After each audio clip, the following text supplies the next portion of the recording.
Welcome friends to the new camera dot com channel. आज the new camera dot com के नए episode में आपका स्वागत है। और इस पर्टिकुलर वीडियो में मैं कुछ एक चुनिंदा कॉमन क्वेश्चंस को मैं पिक कर रहा हूँ जो कई बार पूछे जाते हैं डिफरेंट यूजर्स के थ्रू। आप इस वक्त स्क्रीन पे भी देख सकते हो और कहीं ना कहीं आपके जहन में भी सिमिलर क्वेश्चन है। आप इन क्वेश्चंस को ध्यान से देखो तो मैं इन क्वेश्चंस का आंसर इस वीडियो में करने वाला हूँ और कई सारे सवालों के तो मैं जवाब कमेंट सेक्शन में 1-on-1 दे देता हूँ। आपके पास भी कुछ सवाल है तो आप पूछ सकते हो बेझिझक होके, बट इस एंटायर वीडियो को ज़रूर देखो और इन सारे सवालों के मैं जवाब देने वाला हूँ। और चलिए हम शुरुआत करते हैं विदाउट लूजिंग एनी टाइम। और अगर आप नए हो then do subscribe to our channel for latest camera news, updates, rumours, buying guides. और कहीं ना कहीं ये पर्टिकुलर वीडियो आपको हेल्प करता हुआ फील हो तो ज़रूर एक लाइक दे देना। तो चलो सबसे पहले हम सबसे पहला सवाल पिक करते हैं और वो है मिस्टर शुभम का। Best camera for wedding photography, और क्या वो टैमरॉन और सिग्मा की लेंसेज यूज़ कर सकते हैं Z6 Mark II कैमरा में? देखिए इस पर मैंने एक डिटेल वीडियो बना कर रखी, बट इन शॉर्ट अगर आपका बजट कहीं ना कहीं 2 लाख का बजट है तो मेरी रिकमेंडेशन रहेगी आप Z6 Mark II भी ले सकते हो। A7 III भी एक बहुत डिसेंट ऑप्शन है। A7 III एक ज़्यादा डिसेंट ऑप्शन है न्यू कमर के लिए। अगर आप ऑलरेडी निकॉन से एसोसिएटेड हो then it's better to get connected with Nikon again. ठीक है, same menu system, same body design, कहीं ना कहीं आपकी FX लेंसेज भी फिर से रीयूज हो जाएंगे FTZ अडेप्टर के साथ। अगर बिल्कुल ही नए हो तो it's better to get associated with new brand. और इस जो न्यू ब्रांड है उन्होंने अपनी इकोसिस्टम थोड़ी ईजी बना के रखी है। अपनी लेंस की माउंट की जो डिटेल्स होती है, ऑटो फोकसिंग सिस्टम, एल्गोरिदम्स को शेयर करके रखा है सिग्मा टैमरॉन के साथ। तो कहीं ना कहीं आप highly compatible third party lenses use कर सकते हो जिसमें कभी भी आपको ऑटो फोकसिंग इश्यूज़ वाट इश्यूज़ नहीं फेस आने वाली हैं। तो यहाँ पर न्यू कमर के लिए सोनी के साथ एसोसिएटेड होना थोड़ा मुझे ज़्यादा इजी लगता है क्योंकि इंटायर इकोसिस्टम थोड़ी अफोर्डेबल है, RXT लेंसेस है and all that stuff you can get associated with it easily. हालांकि निकॉन से आप ज़्यादा आपका लगाव है, आप ऑलरेडी निकॉन के कैमरे यूज़ कर चुके हो, you already have the habits of Nikon menus, navigation, all that stuff, battery grip, then you set good connected with the Nikon system again. फिर आपको सोनी कहीं ना कहीं उतना अच्छा शायद ना लगे क्योंकि आप ऑलरेडी हैबिचुएटेड हो एक camera system. So that is my short answer to your first question. Now क्या हम Z6 Mark II में टैमरॉन और सिग्मा की लेंसेज यूज़ कर सकते हैं? देखिए टैमरॉन और सिग्मा की जो लेंसेज हैं जो निकॉन के DSLR कैमरे के लिए बनी है वो कहीं ना कहीं लिमिटेड AF परफॉर्मेंस के साथ काम जरूर करेंगी आपके Z6 Mark II कैमरे के साथ, बट मेरी रिकमेंडेशन रहेगी कि आप हाईली डिपेंडेंट ना हो थर्ड पार्टी लेंसेज के साथ, क्योंकि टैमरॉन और सिग्मा की जो लेंसेज है वो सोनी के सिस्टम के साथ तो बहुत ही इफेक्टिवली काम करती है। रीज़न में भी आपको बता दूं, जैसे मैंने कई वीडियोस में बताया कि सोनी ने अपनी जो लेंस की जो डिटेल्स है, माउंट की डिटेल कहना ज़्यादा सही रहेगा, जो भी AF एल्गोरिदम की वो अपडेट लाते हैं या करते हैं अपने कैमरों में, उससे वो बहुत ही अच्छी तरीके से अपने थर्ड पार्टी लेंस मेकर्स के साथ शेयर करते हैं। But not in the case of Nikon और कैनन। ये दोनों कंपनियां अपनी लेंस की माउंट की जो डिटेल्स है उसे लॉक करके रखी हुई हैं और कहीं ना कहीं रिवर्स इंजीनियरिंग के थ्रू सिग्मा और टैमरॉन को पता चलता है कि किस तरह से वो अपनी AF एल्गोरिदम को डेवलप करें। DSLR के टाइम तक जब तक फेज AF मॉड्यूल्स की बात होती थी, जब तक इंटायर चीज़ एक हार्डवेयर डिपेंडेंट ज़्यादा थी, तब तक ये सारी चीज़ें सही थी।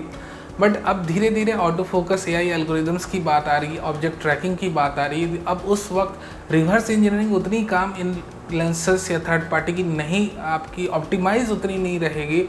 और अब क्योंकि फिर्मवेयर अपडेट भी थोड़े ज़्यादा रेगुलर होने वाले हैं आपके Z6 Mark II कैमरे के, Z7 Mark II कैमरे को, क्योंकि अब ये स्नैप ब्रिज के थ्रू क्विकली अपडेट हो जाएंगे।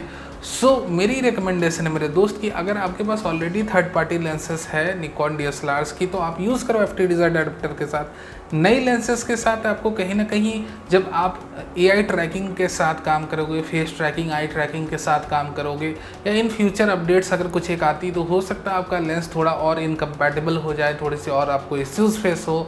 तो निकॉन और कैनन के कैमरों के साथ मेरी ये रिकमेंडेशन है that you should not invest much more in the third party lenses, क्योंकि अभी इन्होंने अपनी लेंस की माउंट डिटेल्स ओपन नहीं करी है।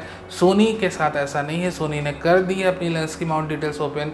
आप कोई भी इनकी थर्ड पार्टी लेंस लेते हो, सैमयंग की भी AF लेंसेस लेते हो तो वो भी प्रॉपर काम करेगी। ठीक है, अगर प्रॉपर यूनिट आपने खरीद ली तो। Z6 Mark II कैमरा अगर ले रहे हो कोशिश करो नेटिव लेंसेस लो या फिर DSLR लेंसेस लो, प्रॉपर काम करेगी नेटिव DSLR लेंसेस जो रहती है। अब दूसरा जो क्वेश्चन है वो श्रीतम का है, वो पूछ रहे हैं क्या वो Z6 Mark II कैमरा को व्लॉगिंग के लिए यूज़ कर सकते। देखिए Z6 Mark II कैमरे की जो स्क्रीन है, अगर वो वेरी एंगल डिस्प्ले स्क्रीन दे देते निकॉन या 180 डिग्री टिल्टिंग डिस्प्ले स्क्रीन दे देते तो एक बहुत अच्छा कैमरा बन जाता है वीडियो व्लॉगिंग के लिए। बट यहाँ पर जो स्क्रीन की मूवमेंट है वो लिमिटेड है, यानी कि जब आप वीडियो बना रहे हो तो खुद को नहीं देख सकते हो अपनी स्क्रीन में।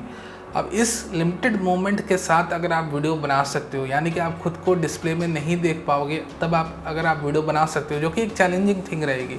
फिर आप कैसे फ्रेम को कंपोज करोगे जब आप खुद को देख ही नहीं पा रहे हो? उसके लिए फिर आपको एक असिस्टेंट की ज़रूरत होगी, एक फ्रेंड की ज़रूरत होगी हमेशा, जो आपको प्रॉपरली कंपोज कर सके आपकी फ्रेम को।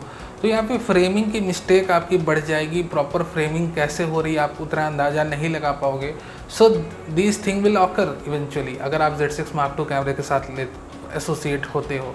तो अगर आपका Z6 Mark II कैमरे जितना बजट है और कहीं ना कहीं व्लॉगिंग में इंटरेस्ट है मेरे दोस्त, तो A7C कैमरा क्यों नहीं परचेस करते हो? क्योंकि A7C कैमरा एक बहुत ही डिसेंट कैमरा, अपने आप में एक बहुत ही उम्दा कैमरा व्लॉगिंग के लिए, और कई सारी नई features, upgraded auto focusing system, AI tracking algorithms, gyro based image stabilisation system, कई सारी उम्दा तकनीक के साथ आया है।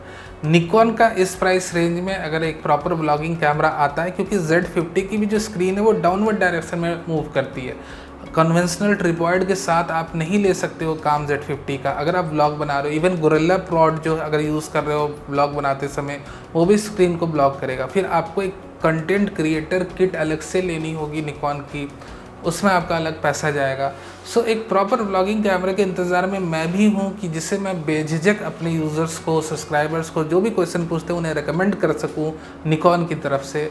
हालांकि Z6 Mark II जैसे आपने पूछा उतना प्रॉपर नहीं है व्लॉगिंग के लिए, बाकी सारे वीडियो फीचर्स इसकी काफ़ी उम्दा है, 4K up to 60p record कर सकते हैं, बट ब्लॉग बनाने के लिए इसकी स्क्रीन के चलते, लिमिटेड मूवमेंट्स के चलते मैं उतना खुल के आपको रिकमेंड नहीं कर सकता। ना मूविंग टू नेक्स्ट क्वेश्चन। ना नेक्स्ट क्वेश्चन इज़ फ्रॉम विकास, और वो पूछ रहे हैं सर निकॉन 5700 कब तक आएगा? तो इन्हें इंतज़ार है 5600 कैमरे के अपग्रेड की, और ऑफ कोर्स कई लोगों को इंतज़ार है, और प्रॉपर अपग्रेड आनी होती तो एक अपने प्रॉपर टाइम पे आ जाती कहीं ना कहीं। जैसे हमें पता है, पहले भी मैंने कई वीडियो में बनाया कि 2018 से निकॉन और कैनन दोनों DSLR कैनिबलाइजेशन के पाथ पर चल रहे हैं। DSLR कैनिबलाइजेशन का साफ साफ मतलब आप ये समझिए कि कहीं ना कहीं DSLRs की सेल्स के बदले मिररलेस सेल्स को प्रमोट करना, और वो हर लेवल पे ये करेंगे, बेसिक एंट्री लेवल पे भी करेंगे, हायर लेवल पे करेंगे। अब मेन उनका ये मुद्दा है, जैसे कि पेटापिक्सल की रिपोर्ट पब्लिश हुई थी, कि इनका जो अब मेन इंटेंशन है कि अपनी मिररलेस कंज्यूमर बेस को बढ़ाना, मिररलेस जोन में एंटर करना। So there is a high probability कि instead of 5700 camera we will see a mirrorless version of this camera. हो सकता है Z30 आ जाए हमारे सामने, हो सकता है हायर एंड पे एक निकॉन का Z8 हमें देखने को मिले 2021 में। सो मिररलेस की तरफ प्रोबेबिलिटी थोड़ी ज़्यादा है। हालांकि DSLR अनाउंसमेंट्स की भी बात चल रही है, और कहीं ना कहीं ऐसी भी रूमर्स है कि हो सकता है हमें 1 या 2 DSLR मॉडल 2021 में देखने को मिले। अब इसमें से कौन हाई एंड रहेगा और कौन एंट्री लेवल या मिड रेंज रहेगा, ये मैं अभी साफ साफ आपको नहीं बता सकता। इस पर इंफॉर्मेशन अगर आती है तो आप चैनल से एसोसिएट रहो, मैं ज़रूर इस पर डिटेल्स पब्लिश करूँगा। शाश्वत पूछ रहे हैं कि क्या वो A6400 कैमरा लें या M6 Mark II कैमरा लें? देखिए यहाँ पर अगर आपको वीडियोग्राफी से आप ज़्यादा एसोसिएटेड हो, कंटेंट आप बनाते हो ऑनलाइन कंटेंट, तो आप अगर कंफ्यूज है इन दो कैमरों से कौन सा कैमरा लें, तो let me clear your confusion. की सबसे पहली बात है कि A6400 कैमरा जो अपनी 4K की वीडियोज़ बना रहा है, अगर आप थोड़ा सा डिटेल में रिसर्च करोगे, ये ओवर सैम्पल वीडियोज़ है। पहले ये कैमरे जो है 4K की वीडियोज़ नहीं बना रहे हैं, पहले 6K की फाइल बना रहे हैं, ओवर सैम्पल्ड फाइल बना रहे हैं, फिर इसे डाउन सैम्पल करते हैं अपने कैमरे के अंदर, and then you will get the final output. तो जो फाइनल आउटपुट रहती है काफ़ी शार्प, क्लियर, नॉइजलेस, काफ़ी अच्छी, rich in colour and contrast में रहती है। But M6 Mark II camera ऐसा नहीं कर रहा। अब इसमें कैनन ने रिवील नहीं करा है कि वो पिक्सल बिनिंग यूज़ कर रहे हैं या पिक्सल स्किपिंग यूज़ कर रहे हैं। Pixel binning, line skipping method, ये सब मेथड होते हैं, यानी कि एक पिक्सल लाइनिंग को स्किप कर देना या लेफ्ट कर देना। So there are lot of methods involve, but यहाँ पर उन्होंने ये खुलकर कभी नहीं कहा है 90D में M6 Mark II कैमरे में ये दोनों कैमरे ओवर सैम्पलिंग यूज़ कर रहे हैं, अपने फुल सेंसर रीडआउट लेकर आपको एक प्रॉपर 4K देंगे, ऐसा नहीं। सो 4K प्रॉपर चाहिए, then you should get associated with the A6400 camera. Other than that, अगर आपको वीडियो नहीं बनानी है, सिर्फ इमेजेस लेनी है, तब भैया फिर भी M6 Mark II कैमरे की लेंस रेंज थोड़ी लिमिटेड है, क्योंकि अभी सोनी अपने बिजनेस में कई सालों से है, अपने मिररलेस बिजनेस में। और इनकी सिग्मा की लेंसेज को देख लो, सिग्मा की 16 mm की लेंस, 30 mm की लेंस, 56 mm की f1.4 लेंस, या इनकी नेटिव लेंसेज में भी कई सारी वैरायटी आ गई। 18 से 135 mm की लेंस, वीडियो के लिए 18 to 105 mm की lens. So now again EFM mount looks bit suffocated, क्योंकि इसकी जो लेंस है उतनी प्रॉपर अपग्रेड्स के साथ नहीं आ रही है। And again there are also rumours कि अब कैनन अपनी RF माउंट की APS-C मिररलेस कैमरे की तरफ ध्यान देंगे और उसे अब आगे लेके जाएंगे, और कहीं ना कहीं इसे थोड़ा व्लॉगिंग सेंटर्ड जोन में रखा जाएगा EFM सीरीज़ को। तो कई सारी डिस्कशंस है एसोसिएटेड। तो अगर रफली मैं आपको बताऊं तो it's better to get connected with A640 camera right now. काफ़ी अच्छा कैमरा है, इमेजेस भी खींचनी है तो अपने अनुसार आप प्रॉपर लेंसेज सेलेक्ट कर लो। There are lot of lenses available, videos भी बनानी है तब के लिए तो ये कैमरा बेस्ट ही बेस्ट है।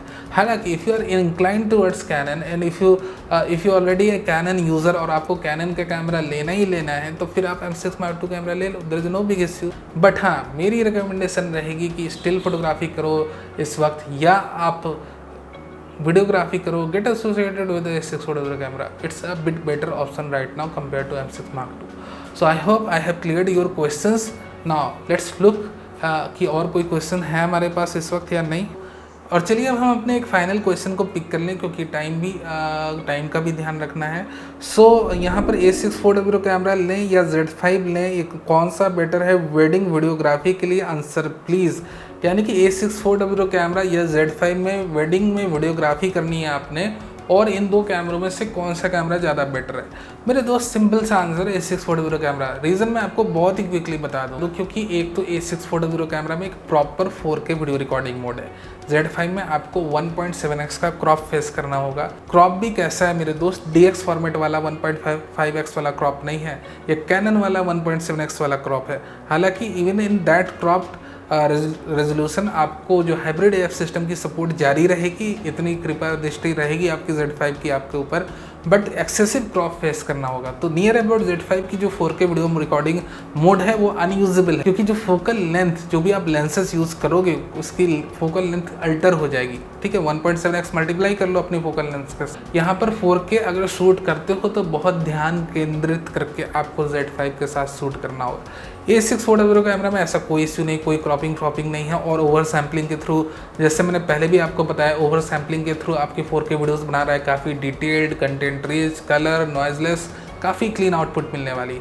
One more thing with A640 camera कि there is no recording limit.